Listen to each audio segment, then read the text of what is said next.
Bon, aujourd'hui, j'ai la flemme. Et ça m'arrive assez souvent d'avoir la flemme, de juste ne pas avoir envie de cuisiner parce qu'Alma arrive à 18 h et qu'à 18 h 30, il faudrait déjà avoir les pieds sous la table et que j'ai pas du tout envie de m'arrêter de travailler à 4 h 30 pour cuisiner. J'ai envie d'un truc qui soit facile, rapide et en même temps qui me fasse plaisir. Et je suis certaine que je suis pas la seule dans cette situation, donc aujourd'hui, je vous présente mes recettes de la flemme. Mais avant tout, je voulais vous parler du sponsor de cette vidéo parce que je pense que on a tous des petits moments comme ça où on peut se sentir un peu dépassé, où l'énergie nous fait défaut et ça peut être de façon passager ou alors des fois de façon un peu plus durable, un peu plus profonde.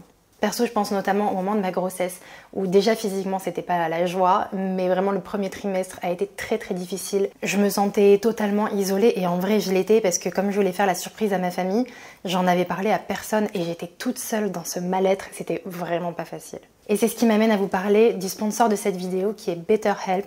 C'est une plateforme en ligne spécialisée dans la thérapie. Elle est déjà hyper connue aux US, dans tous les pays anglophones et elle arrive enfin en France. BetterHelp, c'est une solution. Vous avez le site internet ou l'application qui est vraiment hyper facile à utiliser. Déjà, dans un premier temps, vous avez un questionnaire qui est hyper complet. Il prend un petit peu de temps, mais c'est vraiment pour cibler vos envies, vos attentes. Si vous souhaitez un thérapeute plutôt casual, si vous voulez qu'il vous parle direct ou plutôt gentiment, c'est vraiment pour cibler exactement ce dont vous avez besoin, vraiment pour vous matcher avec le thérapeute qui vous convient. Donc l'application va vous mettre en relation avec un thérapeute français et inscrit à l'ARS. Et évidemment, la thérapie en ligne respecte vraiment la même déontologie qu'en cabinet. Et ensuite, vous pouvez choisir de quelle manière vous voulez communiquer avec votre thérapeute. Ça peut être en visio, uniquement par téléphone ou même uniquement par message. Et ce que je trouve chouette là-dedans, c'est que vous faites tout ça de chez vous, pas besoin de bloquer une demi-journée, pas besoin de vous déplacer, vous restez dans votre safe place. Et si jamais le courant ne passe pas trop, vous pouvez tout à fait changer de thérapeute gratuitement et à tout moment. Et ça, je trouve que c'est vraiment important et finalement beaucoup plus facile. Je sais que personnellement, comme je vous le disais pendant ma grossesse, je pense que j'aurais vraiment eu besoin de parler à quelqu'un. Et en fait, j'ai pas franchi le pas déjà parce qu'en fait, je me sentais absolument juste incapable de sortir de chez moi, même sortir dans le couloir de l'appartement, c'était juste pas possible. Donc sortir pour rencontrer quelqu'un où tu sais même pas si ça va matcher, franchement, c'était inimaginable. Alors si jamais vous pensez que vous en avez besoin, je vous mets le lien juste ici et vous avez 10% de réduction sur votre premier mois avec BetterHelp. Voilà, je pense que parfois, en plus d'avoir un bon repas comme je vais vous le montrer là, parler à quelqu'un, ça peut vraiment faire du bien. Bon, maintenant on passe en cuisine, je vais vous montrer quelques petites recettes, vous allez voir, qui sont vraiment hyper faciles, qui me prennent parfois 10 minutes ou juste 5 minutes et après hop, on laisse tranquille et on revient voir après. Et franchement, ça nous permet d'avoir du temps pour soi, de pouvoir juste se reposer, souffler un petit peu et en même temps de bien manger et pas être juste sur des fast-food, des sandwichs ou des trucs comme ça. C'est parti!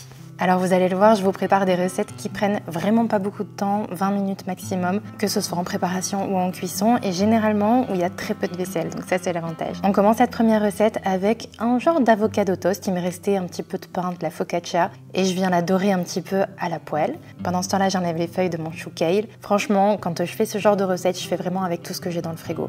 Des fois, je le fais avec des petits brocolini, des fois avec des asperges. En ce moment, j'aime vraiment beaucoup le chou kale, donc on fait ça comme ça. J'ajoute un petit peu de fromage frais, là c'est du Philadelphia. Il me restait une moitié d'avocat, donc c'est ce que j'ai mis sur ma tartine. Et ensuite, je viens mettre simplement mon chou kale que j'ai fait griller.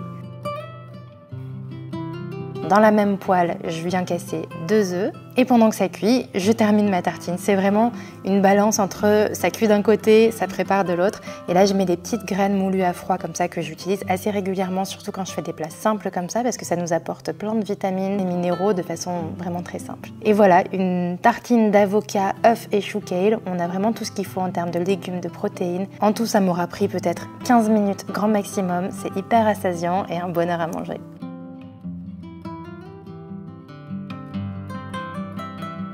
Ma seconde recette, ça va être un bol de légumes.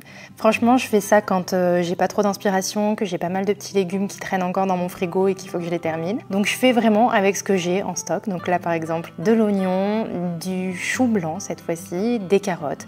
Mais là encore, je le fais régulièrement avec plein de légumes. Du butternut, avec des courgettes, avec de la patate douce. Vraiment, tout ce que vous avez dans vos placards et qui peuvent passer au four. Donc je coupe tout ça très grossièrement. Je mets sur une plaque de cuisson avec de l'huile d'olive. Je mets un petit peu d'assaisonnement, ça c'est vraiment facultatif, et je passe 20 minutes au four. Là encore, pendant que ça cuit, on va préparer le reste de la recette. Je vais venir faire une semoule. Alors pour les experts de la semoule à la vapeur, désolée, ça va pas vous faire plaisir, mais moi je fais la semoule comme ça. Je mets dans un petit tupperware avec du sel, de l'huile d'olive, et je recouvre juste à hauteur d'eau bien chaude et je referme. Maintenant, je laisse de côté jusqu'à la fin de la cuisson de mes légumes. À côté de ça, dans un petit bol, je viens faire ma sauce. Je fais un petit peu au pif, mais c'est vrai que cette sauce, je trouve qu'elle s'accompagne assez bien avec ce genre de bol de légumes. Donc on a du yaourt, je mets un demi-jus de citron, de l'huile d'olive, encore, vous allez le voir, j'utilise très souvent l'huile d'olive, du tahini, c'est une sorte de crème de sésame, du sel, du poivre, et là j'ai mis des petites herbes, j'avais de la menthe, je trouve ça très très bon la menthe dans ce genre de plat, ça apporte de la fraîcheur, mais vous pouvez mettre du persil surgelé, de la coriandre, vraiment ce que vous avez sous la main. Et là encore, je me fais un œuf pour avoir un peu de protéines. Et voilà ma semoule, donc je la délie un petit peu, je mets ça dans le bol, je mets tous mes petits légumes rôtis dans le bol, l'œuf et la crème, et je vous assure que c'est l'un de mes repas préférés. Mon chéri adore aussi ce genre de repas, ça nous permet de manger plein de légumes et d'avoir un repas hyper complet.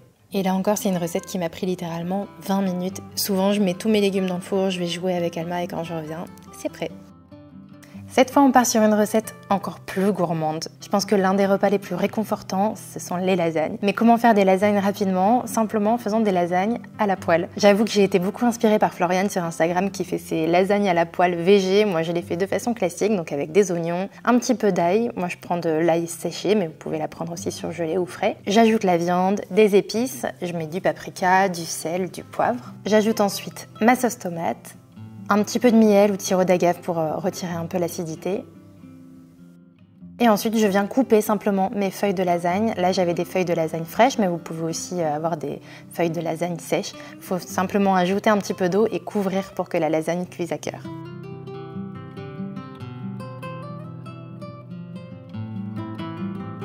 Ensuite, j'ajoute de la crème et de la mozzarella. Alors, on n'a pas la béchamel, mais franchement, c'est tout aussi bon. Et une fois que la cuisson est terminée, j'ajoute un petit peu de persil frais. Je vous conseille d'essayer. Encore une fois, ça m'a pris genre 10-15 minutes. C'est vraiment hyper facile et on a un vrai plat hyper réconfortant.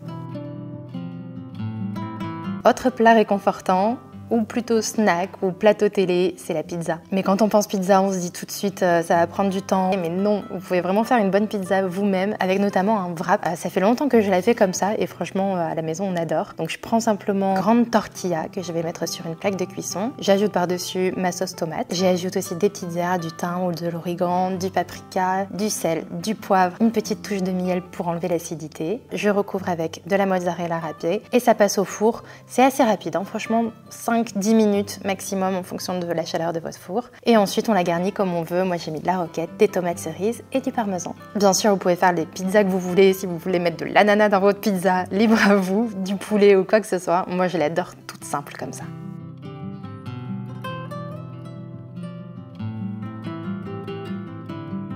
Dernière recette que je vous présente aujourd'hui, c'est un genre de one pot pasta. Dans une poêle ou dans une casserole, je coupe un petit oignon, je le coupe à la main. Ça m'évite de prendre une planche et d'avoir de la vaisselle en plus. J'y ajoute des orzos, c'est vraiment des petites pâtes un peu en forme de riz. Je mets un petit peu de bouillon et je mets de l'eau bien chaude à hauteur. Quand l'eau a été absorbée, je rajoute encore un petit peu d'eau. C'est vraiment à la manière d'un risotto, mais je le fais qu'en 2 fois. Je fais pas louche après louche, ou ça peut être vraiment très très long. J'ajoute ensuite des épinards, de la crème et du parmesan.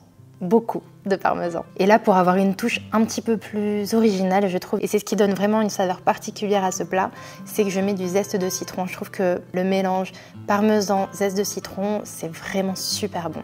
Et voilà, encore une fois, un plat prêt en 10-15 minutes, grand maximum, hyper réconfortant, très très bon. En tout cas, si vous testez, vous m'en direz des nouvelles. Et voilà, j'espère que cette vidéo vous aura plu.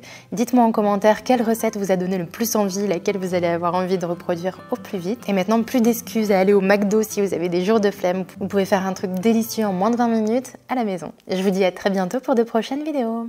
Bye!